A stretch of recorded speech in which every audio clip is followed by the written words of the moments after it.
আসসালামাইকুম। আমি আরেকটি কথা বলতে চাই।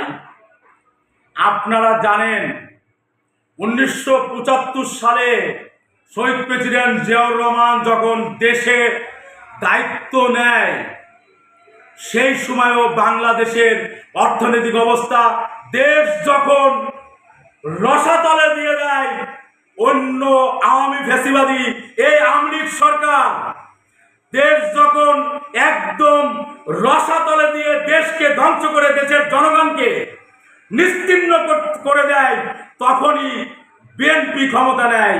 1975 সালে শহীদ প্রেসিডেন্ট জিয়াউর রহমান একই কায়দায় দেশ যখন বিক্রি করে দিয়েছিল শেখ মুজিবুর রহমান, সেই একই কায়দায় শহীদ প্রেসিডেন্ট জিয়াউর রহমানকে দায়িত্ব দিয়েছিলেন এদেশের জনগণ।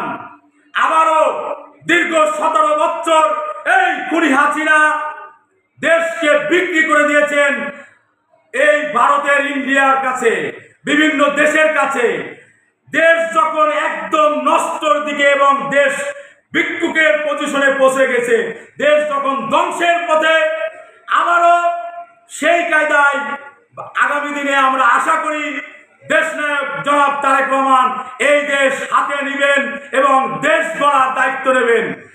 বাংলাদেশ জাতীয়তাবাদী দল বিএনপি বারবার একইভাবে বাংলাদেশের জনগণের পাশে থাকেন এবং দেশ ধ্বংসের পথে যখন যায় তখন জনগণ জোর করে ঐক্যবদ্ধ হয়ে একত্রিত হয়ে বাংলাদেশ জাতীয়তাবাদী দল বিএনপিকে ক্ষমতায় বসেন দেশ গড়ার কারিগরের দায়িত্ব দিয়ে। তাই সকল